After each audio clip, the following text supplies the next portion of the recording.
All right, who is narrating right now? Tyrell. And Tyrell, what are Tyrell and Jet doing to his sister, to Tyrell's sister? They're putting different like messages in her letters from her boyfriend, but they're like nonsense messages that mean nothing. But why is that beneficial to Tyrell at the moment?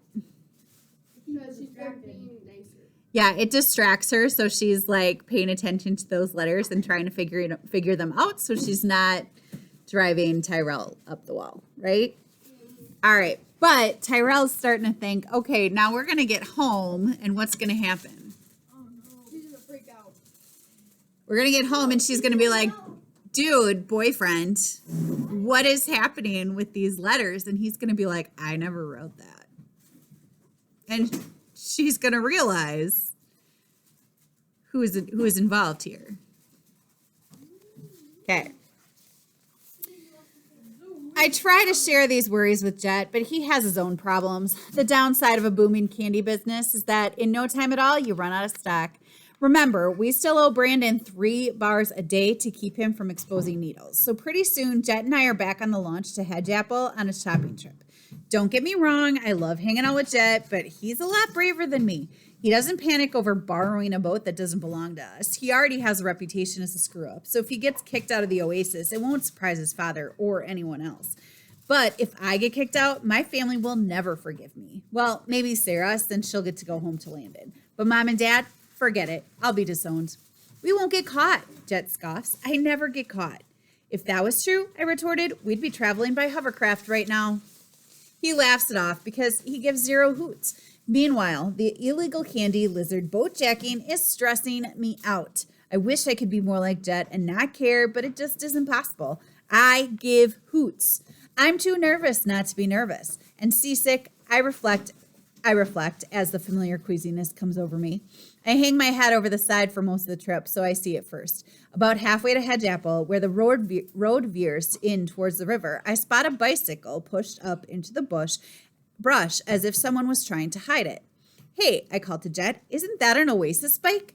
Jet peers into the woods. Ivory would have a heart attack if she knew one of her precious mountain bikes is dumped out here.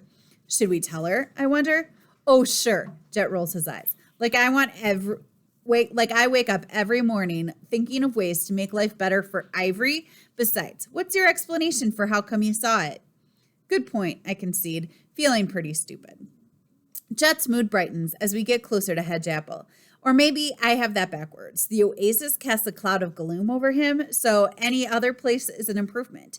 If we were in the Antarctic right now, he'd be dancing with the penguins. We have 2 objectives. Candy bars for our customers, and meat for needles. Jet shrugs this off. Later, aren't you starving? I'm a Kerrigan, I tell him. I've been on a diet since the day I was born. We hit the fried chicken joint, but I order a burger instead, since something in the chicken batter gave me a rash last time. It's my first burger since coming to the Oasis 3 weeks ago, and nothing ever tasted better. My stomach is contented, but the nervousness is seeping back into the rest of me. I'm thinking the sooner we pick up our supplies and get back home, the safer we'll be. Where to now? The market? Not yet, is Jet's reply. Not till we get a closer look at that mansion just outside of town. Oh, come on, I groaned. Do we have to? I have to, and considering I have the key to the boat, you have to too. We start walking north along the road that leads to the mega mansion Jet's so curious about. I'm uneasy. Every step takes us farther away from the boat we need to get us home, and we still have to buy our candy bars and meat. I sweat when I'm nervous and damp skin makes me itchy. Or should I say itchier? Pretty soon the pavement ends, even though the town is still in view. We're on gravel for a while and then just plain dirt. We round a bend and suddenly the mansion is laid out in front of us in all its glory. Wow, Jet breathes. That's nice. Only the son of a billionaire could describe a place like that as merely nice. It's by far the biggest, most beautiful house I've ever seen.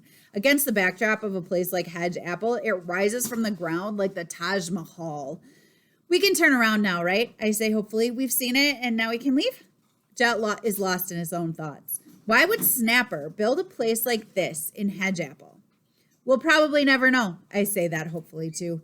But Jet keeps on walking. With a sinking heart, I note that the size of the house means it always looks closer than it really is. That's when we hear it, a tremendous roar of a large engine. A tractor, I wonder? A sports car. Jet amends. Out here? No way! Jet points. At first, it looks like a cloud of dust, but it's moving too fast. I spot a sleek, dark shape at the center of it, closing in on us. For a second, I lose it, blinded by the sun. The motor noise reaches a shrieking crescendo. The next thing I know, Jet grabs me by the scruff of the neck and hauls the two of us into the tall grass by the side of the road. A fraction of a second later, an ebony black automobile screams by at an incredible rate of speed. Within the same heartbeat, the dust cloud envelops us, stinging our eyes, blinding us, and leaving us choking in the ditch. By the time we recover, the car has thumped on the pavement part of the road and disappeared, leaving the dust cloud settling behind it. What was that? I gasp. That, Jet replies in a tone of deep respect, was Snapper. Really? How do you know? That was a Ferrari 488 Spider, he explains. Only the owner of that house could afford that car. Did you see him? I ask. Jet shakes his head. Too much dust, plus a tinted windshield. He's cool, though. He has to be. I think he was wearing sunglasses. I'm still coughing. Sorry, I manage. I'm allergic to dust and dirt and $1 million cars.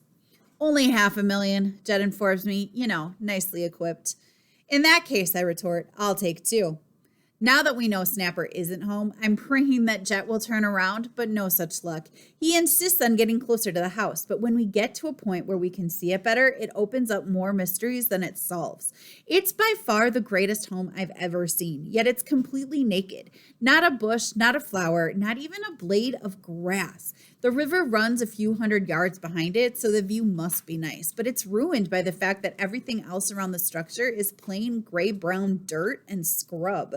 Maybe that's the Hedgeapple style, I suggest, grasping at straws. Maximum house, minimum everything else. 3 young men, each about the size of Brandon Buchholz's dad, come around the side and start washing each other down with an outdoor hose. Mud streams off them, and there's a lot of spirited cursing as the cold water hits. I pick up a few new words and store them away for the future use during my next knockdown drag-out with Sarah. One of the guys is bleeding from his upper arm, and the other 2 are wrapping a bandage tightly around it. Jed has seen enough. He grabs my arm and we back away. This time we head for the cover of the trees for our walk back to Hedgeapple. We're out of view, but I lower my voice anyway. Who are those guys? They must work for Snapper, is the reply. A waitress at the barbecue place told me about them, but I wanted to see for myself. They work for Snapper doing what? I demand. If they're the grounds crew, they're the worst landscapers in history, and they're not cutting the grass because there isn't any. That one guy looked like he had a run-in with a weed whacker, Jet muses. Could they be bodyguards? I offer. Maybe, but you'll notice Snapper drove off without them. And why do they look like mud rustlers? Jet's laser eyes narrow until I can almost see the beams cutting through the Arkansas humidity. They're guarding something. I shrug. The house? The house isn't something you can steal. There has to be something in the house. But what? As much as I'm focused on getting back to the Oasis with our candy bars and lizard food, I have to admit, Jet has a point. Who is this mysterious Snapper? And what is he doing in his palatial mansion in the middle of nowhere? I don't know. What does palatial mean? Giant. What's a word that you know that starts with P-A-L-A?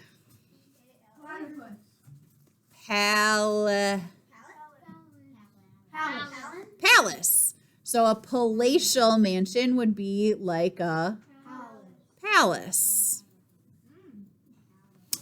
All right, what do you think they are guarding? A big knife. Diamond.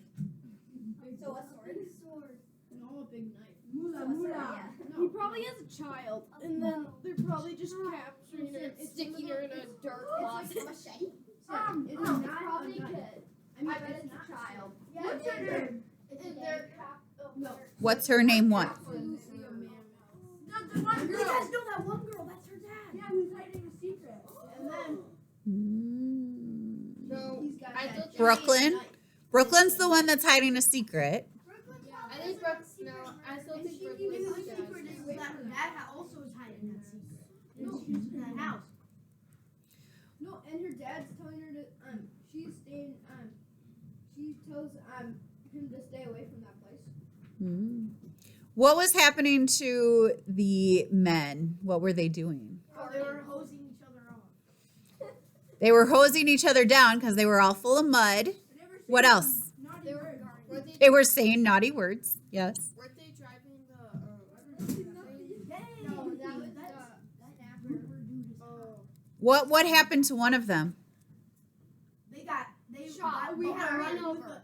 They had a run in with a sharp stick. His the one guy's arm No, was the weed bleeding. whacker. His arm was bleeding. It looked like he had a run in with a weed whacker. Now, that was just a guess that Jet made. Is that necessarily what's true?